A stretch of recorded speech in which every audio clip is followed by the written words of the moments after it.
Hello everyone, this is Miss Adams again. Alright, so if you're watching this video, you are working on the standard 17C, which is using correct sentence structure. So we're going to go ahead and start and look at the different parts of the sentence, and then we're going to do some practice. Okay, so a sentence is correct when it has at least two parts, and that's always a subject and a verb. So the subject is the who, and the verb is the action. All right? If it does not have these things, it is considered a sentence fragment. All right, so if there is no subject or there is no verb, then it is a sentence fragment.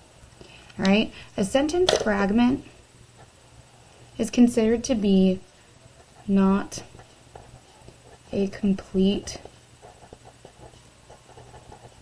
thought, and it can't stand alone as a sentence. Okay? So if a sentence has more than one subject and more than one verb, then it must be punctuated correctly, or else it becomes a run-on sentence. So a run-on sentence is a sentence that has more than one verb and subject. So one plus, or actually it'd be two plus, subject and two plus verbs with no punctuation. All right? So if I have a sentence that has two different subjects and two different verbs, and there's no punctuation, there's no commas, there's no semicolons, then it is a run-on and it is grammatically incorrect. Okay? So on the STAR test, you will be asked to edit sentences that are not correctly structured. And we're going to take a look at the different types of questions they'll ask. So the first is sentence fragments. All right? And we already talked about what a sentence fragment is. It's a phrase that is punctuated as though it's a complete sentence, but it's missing a subject, a verb, or both. All right?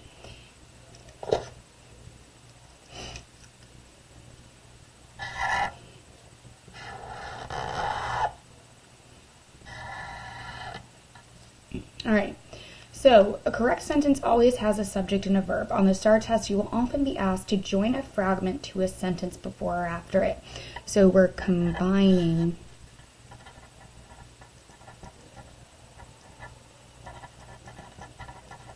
sentences.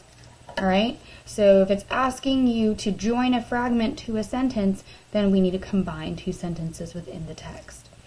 So let's take a look down here. It says, at our campsite about 2 hours before sunset. I have no subject, I don't know who is there, and I don't know what they're doing, which is the action. Alright? So I'm going to need to connect this to an independent clause or a complete sentence. So it says, we arrived. Well, this is my who. That's my subject. Okay? And the verb is arrived. That's my action.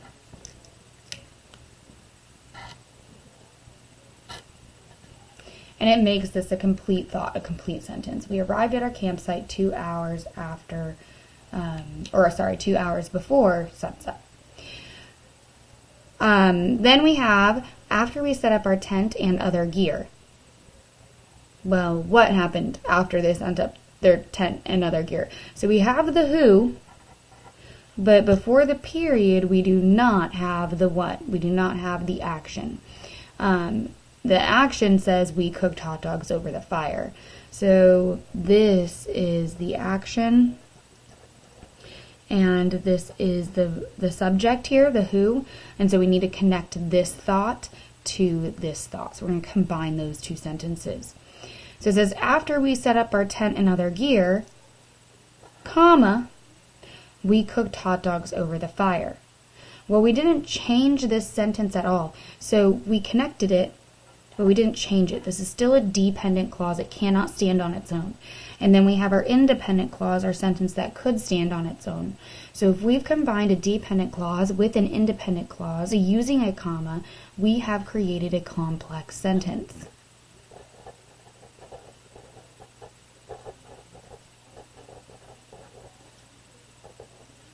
It's an independent clause plus a dependent clause. And normally, what connects them is a comma. All right? So joining the fragment to a sentence with a subject and verb will correct the error. The way I join it is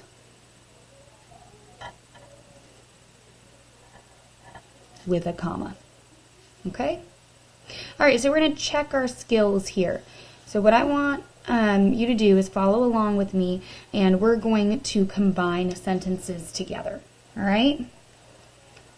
So, it says, each item below contains a sentence and a sentence fragment. On the line provided, rewrite the fragment as a correct sentence.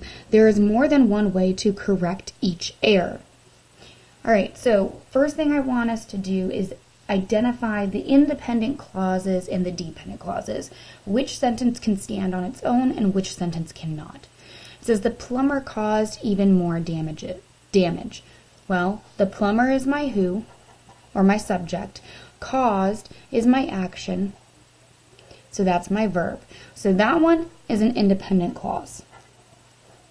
All right? Then it says attempting to fix the faucet.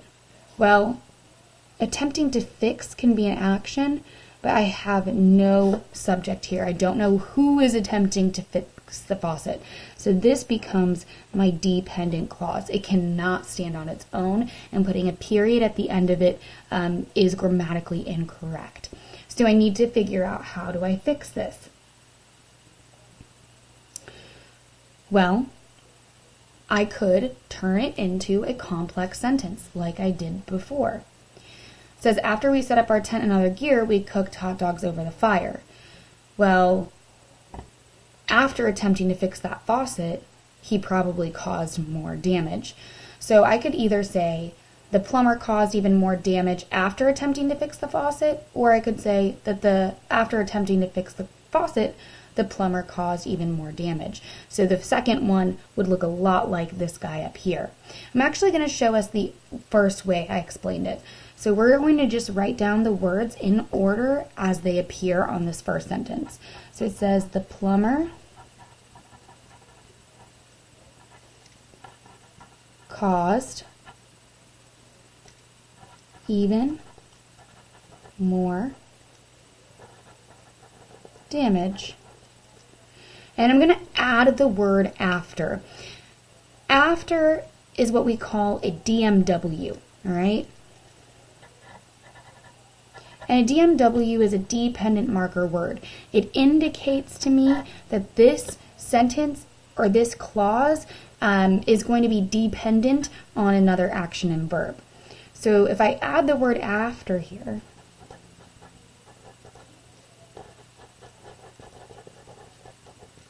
attempting to fix the faucet.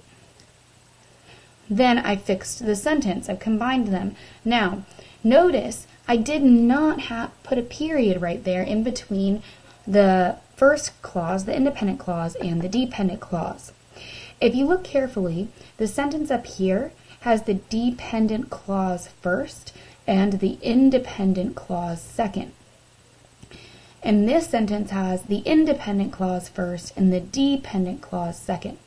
So, really, my dependent clause plus my independent clause is connected with a comma. But if I have an independent clause first plus a dependent clause, then I just add them together, no comma.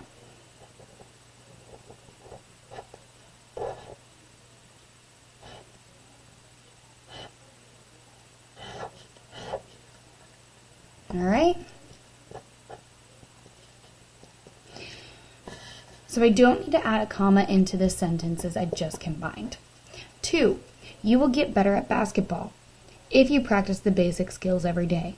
Well, this word if you practice the basic skills every day, well, what happens if you practice, right? So this becomes my dependent clause, all right? And then you will get better at basketball. This is an independent clause. So again, my independent clause is coming first. I can just combine these two sentences by getting rid of that period and lowercasing the I.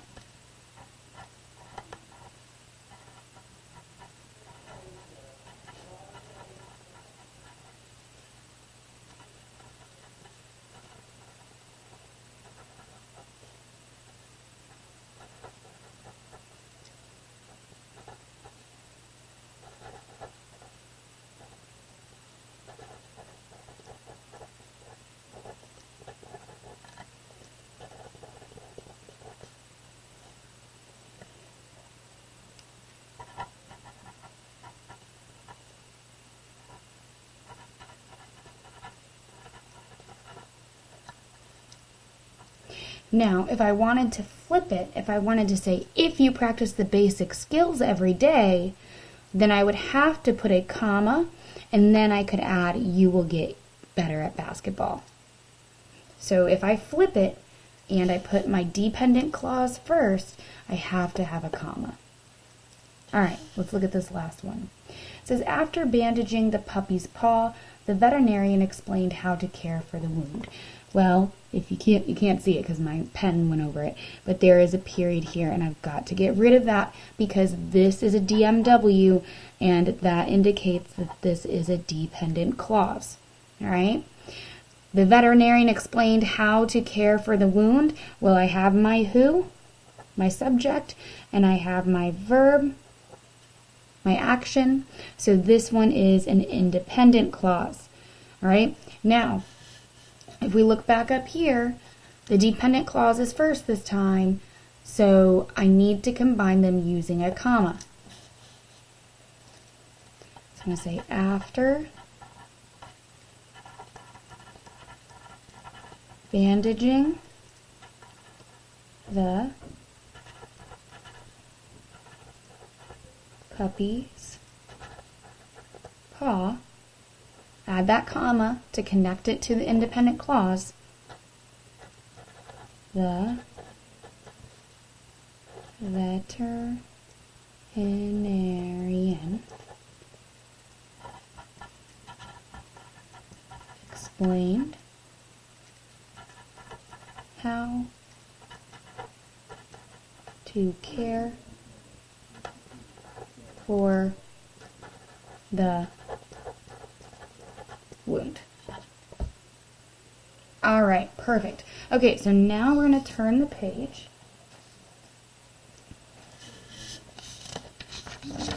And we're going to look at, instead of sentence fragments, run-on sentences. So sentences that are not punctuated correctly. All right?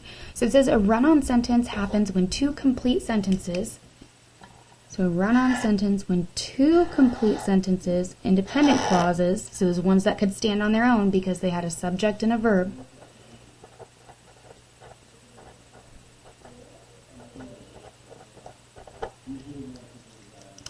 are stuck together as if they are one sentence. So it's when you do not have a comma or any grammar or punctuation linking these two independent thoughts. One kind of run-on has no punctuation at all between the two sentences. The other kind has just a comma to join the two sentences, and this is called a comma splice. So a comma splice has just a comma. So let's take a look at what this is. So we said that a run-on is an independent clause plus an independent clause with no punctuation. All right. And a comma splice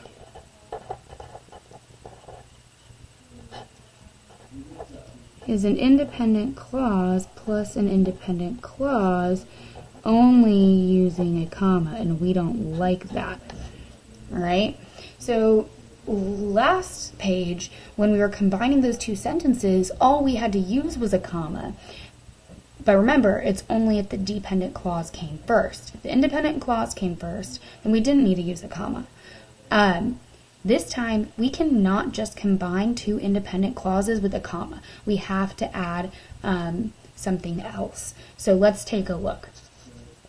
It says you can correct a run-on by turning it into two separate sentences. A leek is a vegetable similar to an onion. Leeks are often used in soups. Well, there's no punctuation here, but right here we start a new idea.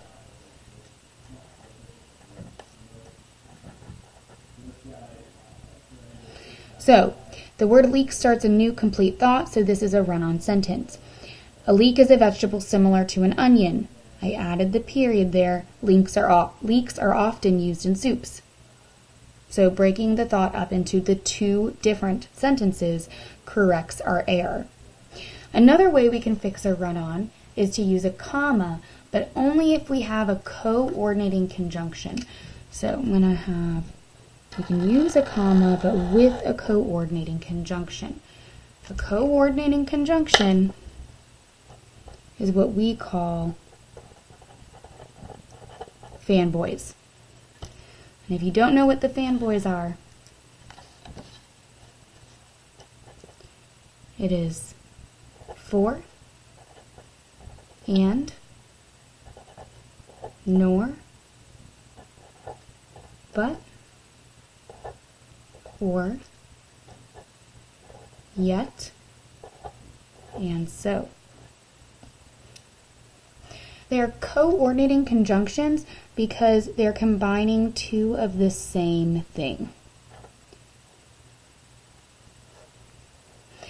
All right.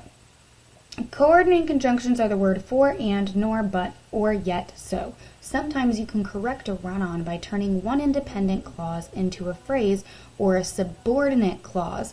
This subordinate clause is what we were calling dependent clauses. A subordinate relies on someone else. I am a subordinate of Mr. Bott because he is my boss. As students, you are subordinates of me because you listen to my directions. So the dependent clause has to have the independent clause in order to work. And a subordinate clause is normally started with that DMW. Okay?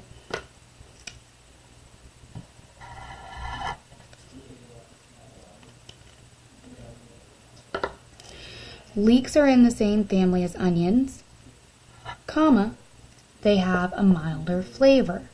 Well, I can't separate these two independent thoughts with just a comma, so I need to add a coordinating conjunction, or a fanboy. Leeks are in the same family as onions, comma, but they have a milder flavor. Adding the word but makes the sentence correct. Okay? If I wanted, and let's identify that this is a compound sentence. And a compound sentence, just so we all know, is an independent clause plus an independent clause. But this part has to be a comma with one of those fanboys. Okay?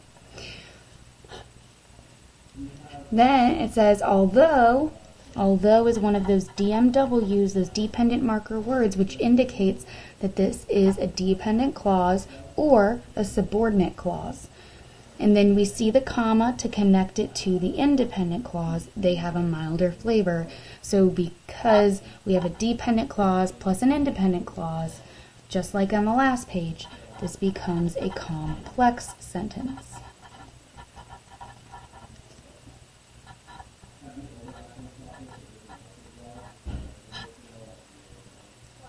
All right, So let's check our skills.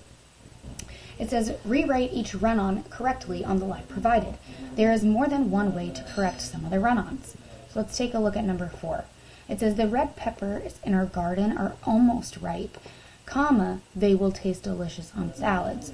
Well, we have a comma, but we have no fanboy or coordinating conjunction, which makes this a comma splice.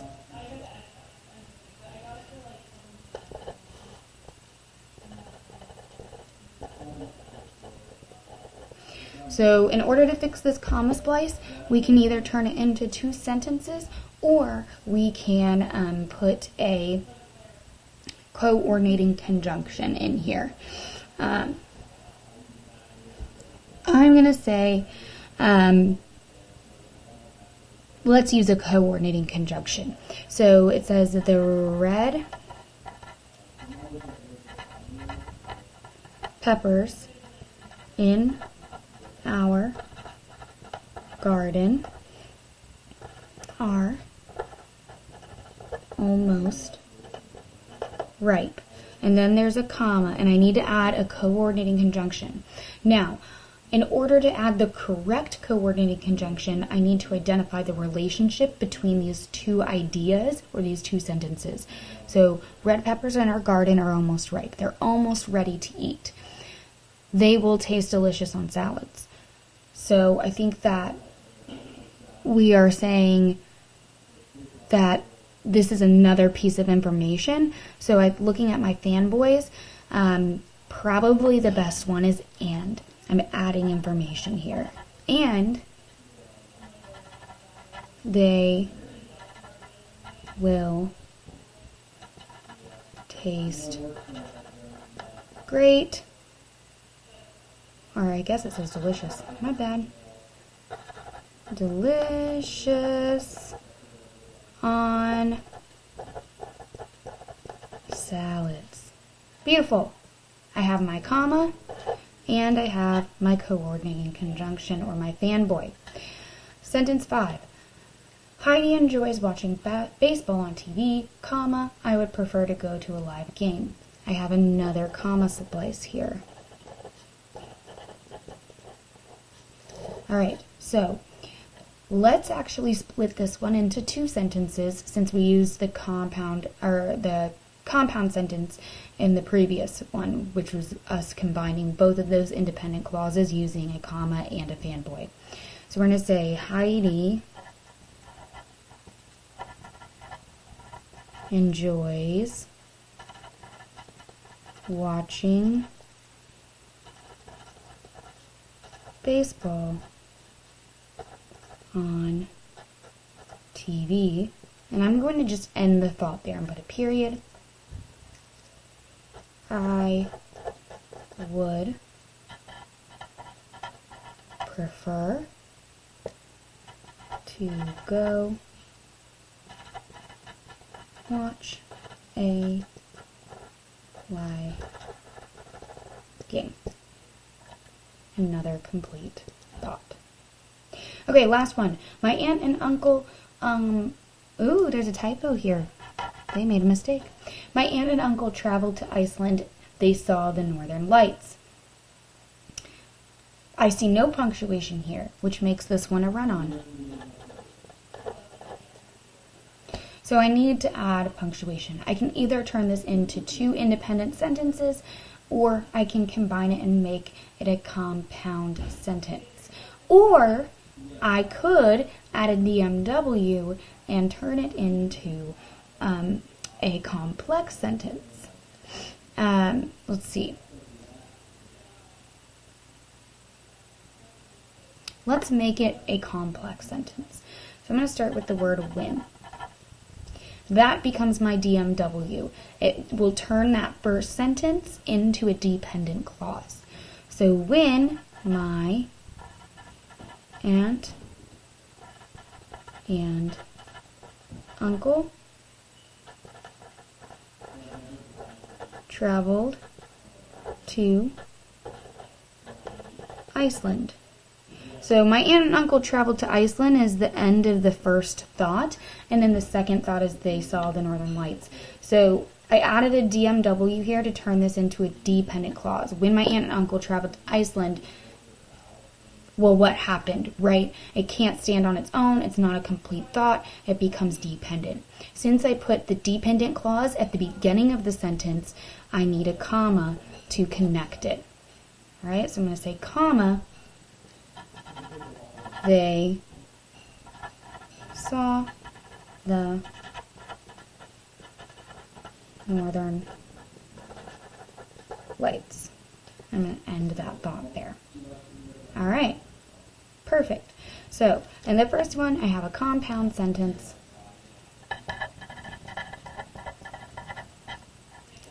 In the second one, I have two sentences, and they're simple sentences. And then in my last one, I made it a complex sentence.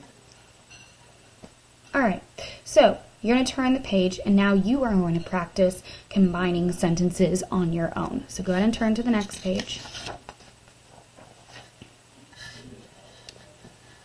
All right, it says mixed practice. Each item below contains a sentence fragment or a run-on sentence. On the line provided, rewrite the sentence correctly. There is more than one way to correct each error. So first you need to determine, is this a run-on, is it a fragment, or is it a comma splice? So make sure the first thing that you're doing is identifying if it's a run-on,